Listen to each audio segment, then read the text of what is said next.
Lição de número 12 da classe de jovens. O que você semear, ceifará. O texto principal está em Gálatas capítulo 6, versículo 2. Levai as cargas uns dos outros, e assim cumprireis a lei de Cristo.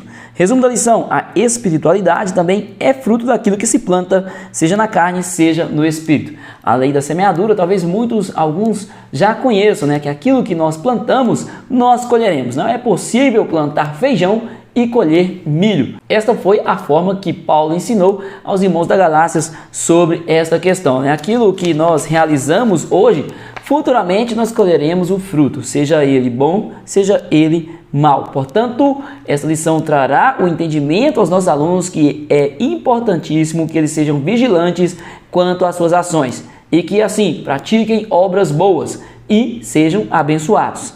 Objetivos: explicar como devemos tratar do pecado dos irmãos, compreender que precisamos levar as cargas uns dos outros, apresentar a lei da semeadura, cuidar um dos outros com misericórdia, restaurar o irmão que pecou e vigiar no que semeamos. São pontos que nós observaremos nesta lição. Texto bíblico se encontra em Gálatas capítulo 6, versículo 1 ao 8.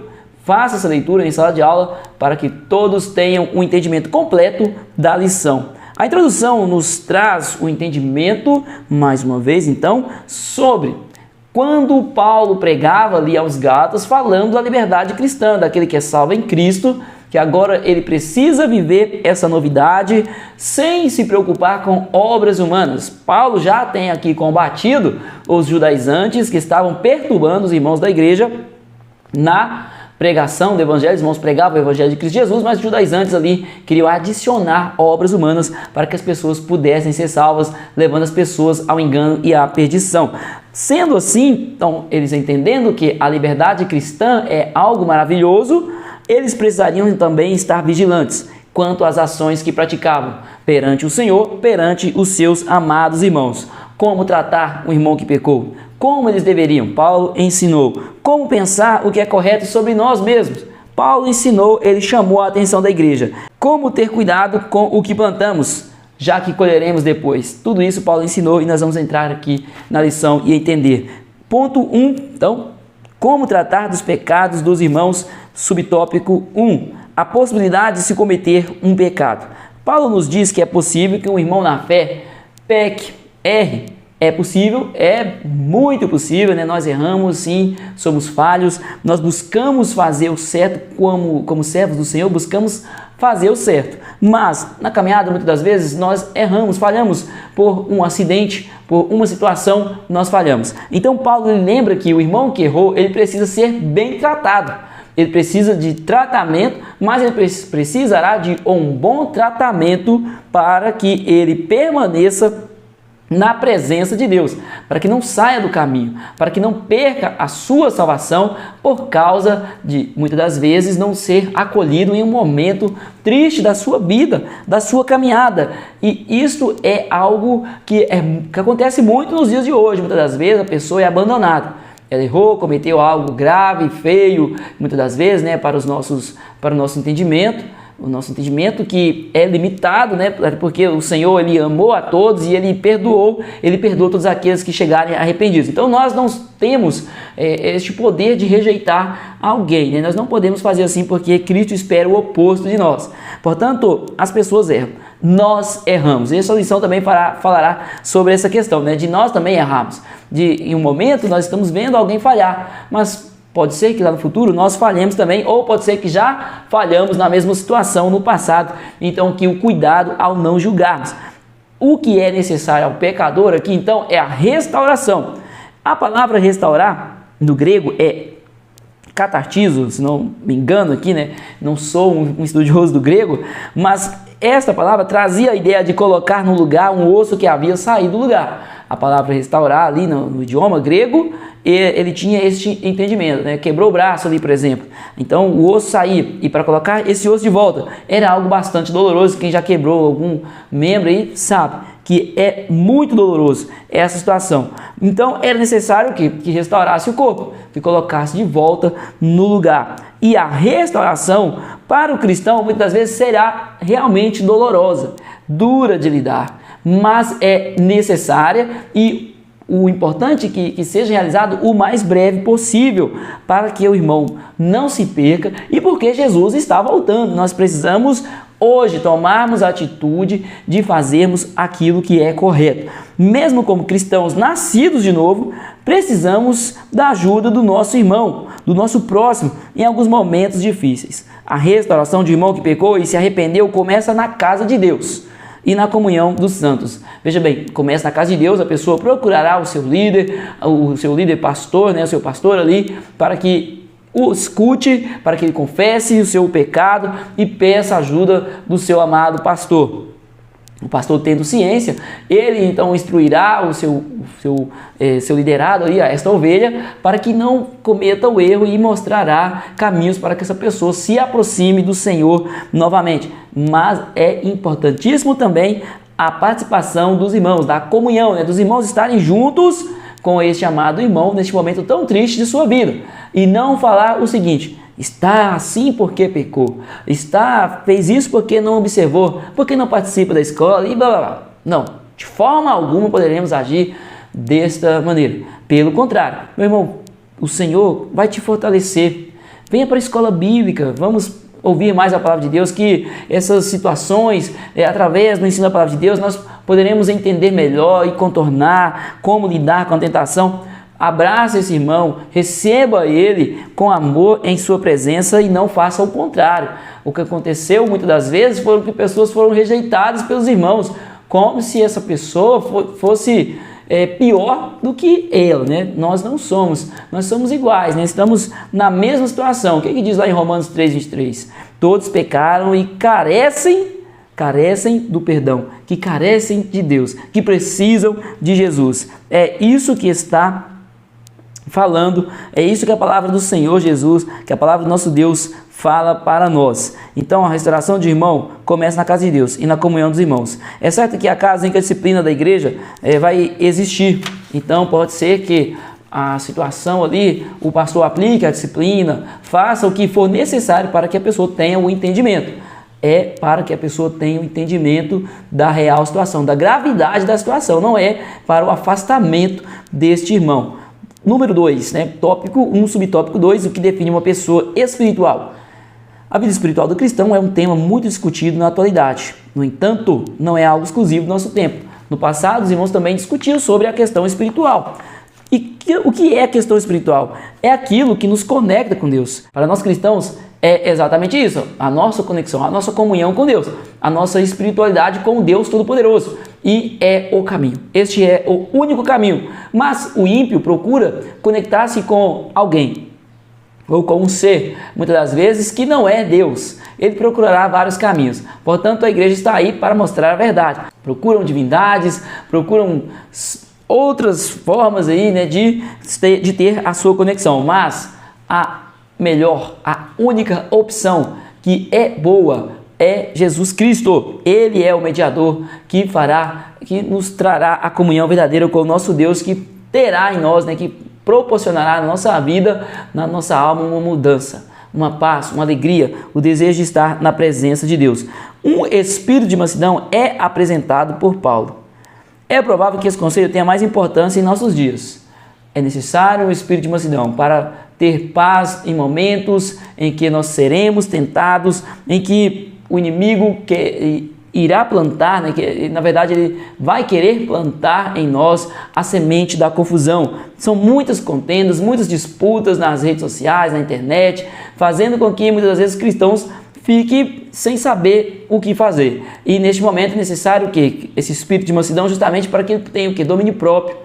Saiba entender a vontade do Senhor, espere a direção do Espírito Santo para que tome a decisão certa e assim continue servindo ao Deus Todo-Poderoso. Há crentes que amam a Jesus, mas se veem envolvidos em um pecado e precisam passar por um processo de restauração. Sim, há muitos cristãos que estão vivendo em pecado, que costumam, né, ter uma dificuldade ali, e essa pessoa precisará de um processo de restauração. Uma mudança precisa acontecer. Se qualquer um de nós estivermos muitas das vezes ali prevalecendo na prática errada, precisamos buscar no Senhor, precisamos fazer algo, precisamos realizar algo com a vontade, né, com aquilo que é a vontade do Senhor, para que essa situação mude na nossa vida. E para que isso aconteça, Jesus, o nosso Deus, instituiu os irmãos para que um cuide do outro. Jesus falou, né, para que nós possamos amar a Deus e também o próximo, ou seja, amar a Deus e o próximo, nós estaremos fazendo a sua vontade. Então, Deus, o nosso Senhor Jesus, né, ali Jesus, quando ele fala ali em Mateus 22, para que nós possamos então amar a Deus e depois para que nós possamos amar o próximo, ele institui quem? Ele institui o cristão, para que ele ame o próximo e não para que o mundo dê a solução para o irmão que está necessitado, porque se o irmão for ouvir alguém lá do mundo, ele tomará uma decisão errada. Portanto, a igreja deve abraçar o irmão neste momento de angústia, nesta dificuldade, e não julgar de uma forma com que o irmão se sinta excluído. Ele precisa ser abraçado. Não compactuamos com o pecado. Então, nós não vamos abraçar dando o aval para que ele permaneça daquela forma, né? Pelo contrário, abraçaremos falando a verdade que está em Cristo. Aqueles que são espirituais, estes foram os escolhidos para cuidar daqueles que estão passando por um momento difícil. A nossa vida espiritual, aos olhos de Deus, não é medida somente pelos nossos momentos. Momentos também com os nossos irmãos, né? Momentos com o nosso Senhor, mas também os momentos com os nossos irmãos. Todos podemos ser tentados. Ninguém está imune à tentação. Olhando por ti mesmo, para que não sejas também tentado. Ninguém está imune. Ninguém está aquém da tentação. Todos são tentados pelo inimigo. 3. Todos podemos ser tentados. Ninguém está imune à tentação. Olhando por ti mesmo, para que não sejas também tentado. Ou seja, aqui a instrução do apóstolo Paulo aos irmãos ali, que ao se deparar com o irmão em pecado, em uma dificuldade, em um erro ali que o irmão cometeu, que não venha ser pesado no seu julgamento, para que entenda sim a questão ali, mas que ame o irmão. E o apóstolo Paulo fala, atenção, você poderá errar exatamente como seu irmão errou, você também é falho, você também será tentado, você também poderá ser tentado nessa mesma situação, e pode ser que você lide exatamente como o amado irmão. E quando acontecer contigo, você não vai querer que este irmão te exclua, te deixe isolado. Não, pelo contrário, você quer ser abraçado. No momento de angústia, nós queremos pessoas próximas a nós, para nos ajudar. É preciso que estejamos atentos, vigilantes, para não cairmos no mesmo pecado, para não cair igualmente como o amado irmão. E eu vou até além, porque aqui a chamada de atenção de Paulo é para que o irmão não caia no mesmo pecado, mas também é importante que nós entendemos, se nós cometemos o erro de julgar, de discriminar o irmão, já estaremos pecando. Não exatamente no mesmo pecado do irmão, mas aí já estamos cometendo um erro no qual o Senhor também trará sobre nós a consequência, né? Nós estamos falando sobre a lei da semeadura. Então, se nós queremos ser bem tratados, precisamos tratar bem também os nossos amados irmãos. Se o mesmo Senhor Jesus, cheio do Espírito, foi tentado por Satanás após ter jejuado, nós também podemos ser tentados em diversas áreas. Jesus foi tentado. Então, imagina, se ele, o maior de todos, foi tentado, imagina se nós, pequeninos, não seremos. O pecado domina a vida dos não salvos.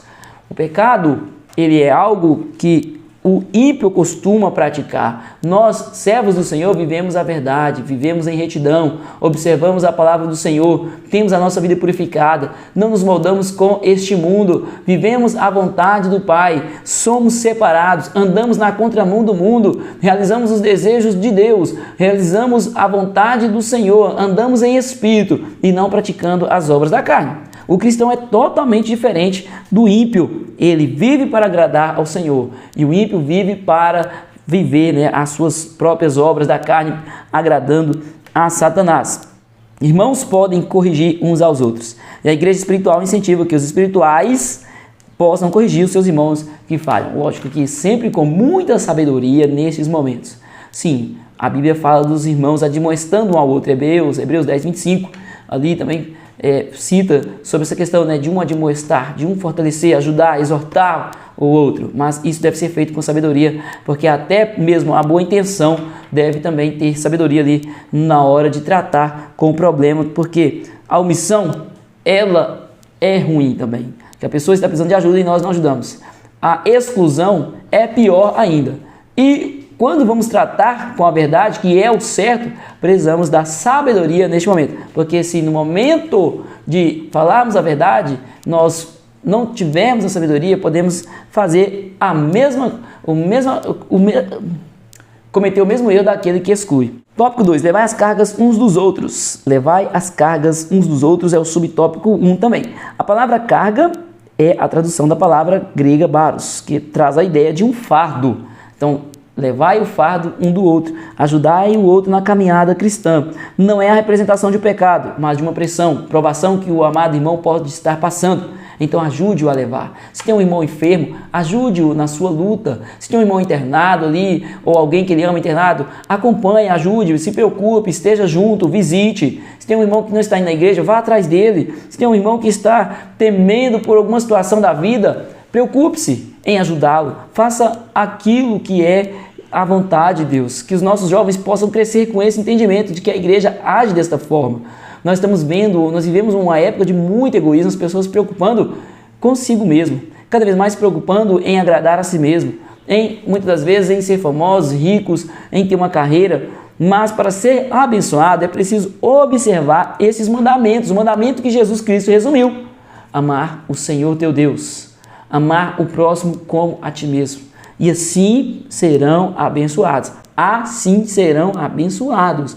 Este é o caminho para que a bênção do Senhor esteja sobre a vida dos nossos jovens. Muitos poderão enxergar que a bênção pode ser riqueza, prosperidade material, mas para que essa prosperidade aconteça, essa pessoa tenha paz diante dessa bênção, diante dessa situação, é necessário que ele esteja fazendo tudo de acordo com a vontade do Senhor. Pode até ser que ele seja muito bem sucedido, próspero na carreira e tudo, mas para que ele tenha paz diante deste momento ali, que ele chegou, é necessário que ele esteja cumprindo a vontade do Senhor. Porque muitos têm tudo isso, mas não têm paz. E a paz é que todo ser humano busca. Todo ser humano. Muitos buscam mesmo a prosperidade justamente na intenção de buscar a paz, buscar a segurança. Então, muitas das vezes não encontram e depois é necessário entender que estar aos pés do Senhor é o caminho. E são várias as lutas que os nossos irmãos podem passar. Por exemplo, que cita doença, desemprego, divórcio, luto. Então, é preciso que sejamos sensíveis com os nossos amados irmãos. Aqui cito o exemplo de Paulo, quando ele combateu os judaizantes, quando eles falavam a respeito da circuncisão, para que os irmãos gentios ali pudessem realizar a circuncisão para serem salvos. 2. O que você acha de si mesmo? É notório que temos todos nós uma imagem do que somos. É possível que vejamos a nós mesmos de uma forma que Deus nos veja de outra. Às vezes eu tenho um entendimento sobre mim. Por isso que o cristão ele tem que estar sempre sendo auxiliado pelo Espírito Santo. Às vezes nós pensamos que estamos no caminho certo, que estamos agindo certo com as pessoas, mas às vezes é só o nosso eu, é a nossa carne. Estamos agradando a nós mesmos, achando que está tudo ok, mas o Espírito Santo nos dá o verdadeiro entendimento. E a verdade é a melhor opção para as nossas vidas. Às vezes essa verdade vai doer, mas ela é necessária e importantíssima para que nós possamos ser abençoados. Um dos alimentos facilitadores da tentação é a arrogância. É um cuidado que todos devemos ter, pois não é raro. É verdade, né? Às vezes nós pensamos que é tudo sobre nós. Pensamos que é tudo sobre mim, mas não. É tudo sobre o nosso Deus, sobre o sacrifício de Jesus Cristo naquela cruz, para que as pessoas alcancem a salvação. E Paulo alerta: se alguém cuida ser alguma coisa, não sendo nada, engana-se a si mesmo. Se alguém acha que está fazendo certo, mas não está enganando a si mesmo, está perdido, está andando em círculos. É preciso observar a vontade de Deus. O orgulho pode nos fazer pensar que somos superiores a alguém, aos outros irmãos. Este é o orgulho agindo, mas nós precisamos deixar que o Espírito Santo possa agir em nós. E nesse pensamento orgulhoso, nós possamos pensar que muitas vezes estamos sendo preteridos, deixados de lado no trabalho, nos estudos, até mesmo na igreja, que as pessoas não estão se importando, porque eu sou mais importante e o pastor e meu líder não olha para mim.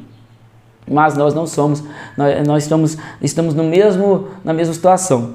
Deus olha para todos nós e age assim com misericórdia pela vida minha e pela vida do meu amado irmão. É a misericórdia do Senhor que nos faz sermos abençoados, não é a minha obra, não é a obra humana, é a vontade de Deus. 3. O que é instruído na palavra.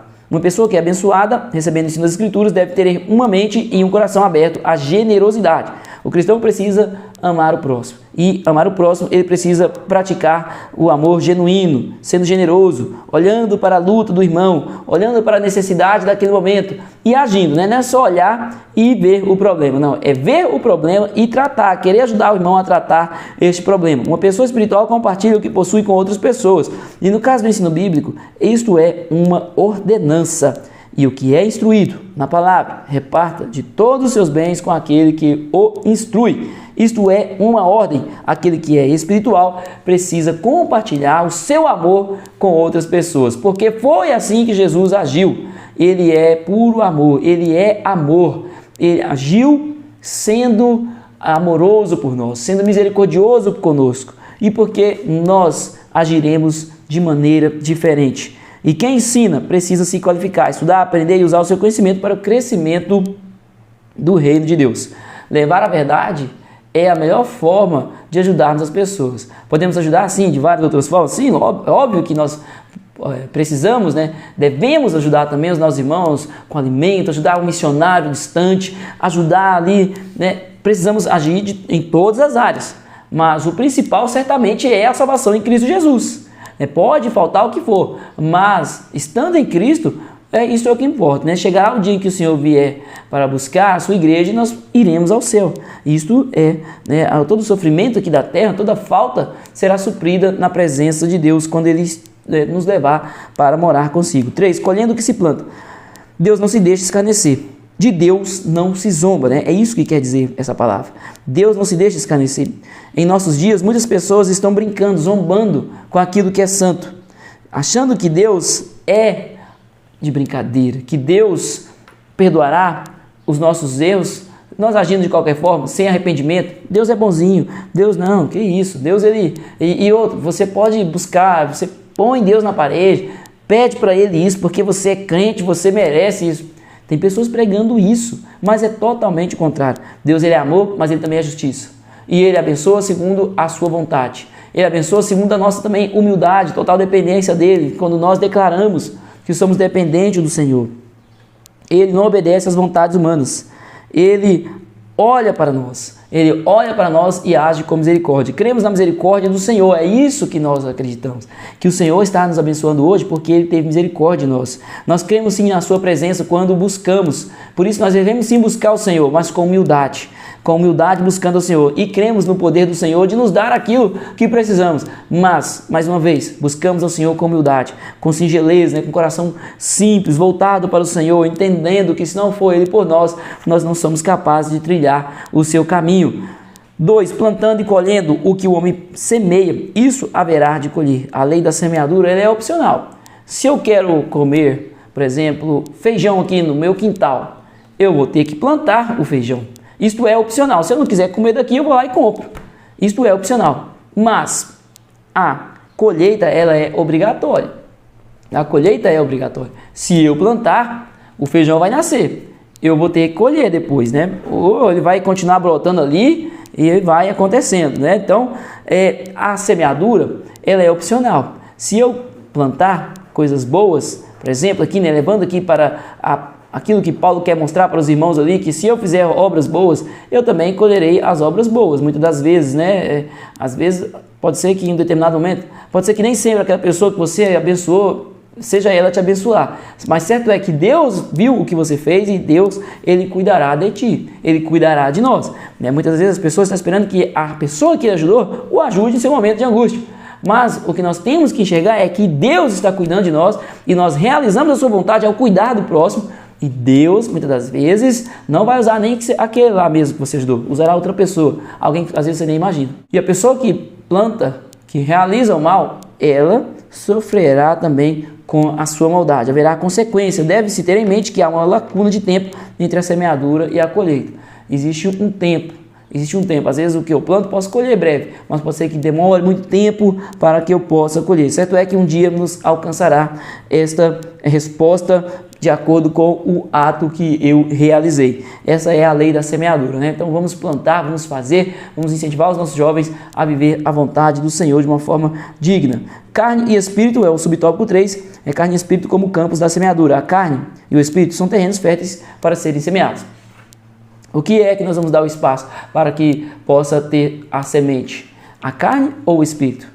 O melhor é que nós possamos andar em espírito e assim possamos então realizar obras boas. Se dermos oportunidade à carne, nós teremos atitudes ruins, que nos trará consequências ruins. Mas andando em espírito, realizaremos a vontade de Deus. São campos férteis, prontinhos para receberem uma semente.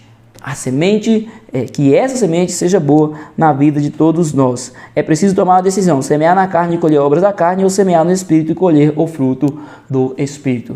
Que Deus abençoe, em nome de Jesus, o amado professor e os seus amados alunos. E eu separei aqui uma dinâmica muito boa, breve também, para o professor realizar em sala de aula. Dinâmica, lei da semeadura. Objetivo, refletir sobre o princípio da lei da semeadura, que está em Gálatas 6, 7 e 8, e como nossas ações têm consequências, sejam elas boas ou ruins. Material necessário, papéis pequenos, ou cartões, que seja, canetas, uma cesta ou caixa.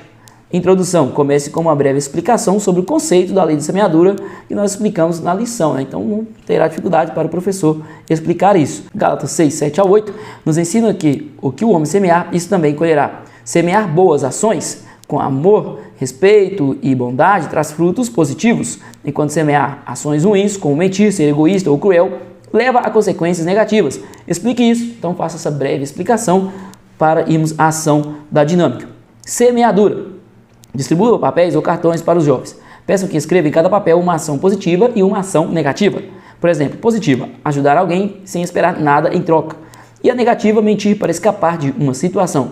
Depois que todos escreverem, os jovens devem dobrar os papéis e colocar na cesta ou na caixa, né? Cesta ou caixa, o que o professor achar melhor trabalhar. Colhendo o que semeamos, recolha os papéis da cesta ou caixa. Sorteie alguns papéis e leia em voz alta as ações sem dizer quem escreveu. Pergunte aos jovens, o que você acha que colheremos se semearmos essa ação? Essa ação leva a um fruto bom ou ruim? Discuta rapidamente as consequências das ações mencionadas, boas ou más, reforçando que tudo o que fazemos tem impacto na nossa vida e nas vidas dos outros. Finalize então com um resumo, né, sobre a lei da semeadura, sobre que ela nos ensina que tem escolhas, né, e essas escolhas trarão consequências. Se semearmos boas ações, colheremos frutos positivos, se maus, negativos, o que semeamos em nossa vida, colheremos no futuro. E dessa forma o professor vai encorajar os alunos a semear boas ações em sua vida cotidiana, lembrando que Deus vê e recompensa suas escolhas. E ore com seus alunos para que Deus possa abençoá-los nessa questão, né, e em todas as outras questões de sua vida, seguindo a vontade do Senhor, seguindo o que diz a Bíblia Sagrada. Deus abençoe a todos, em nome de Jesus.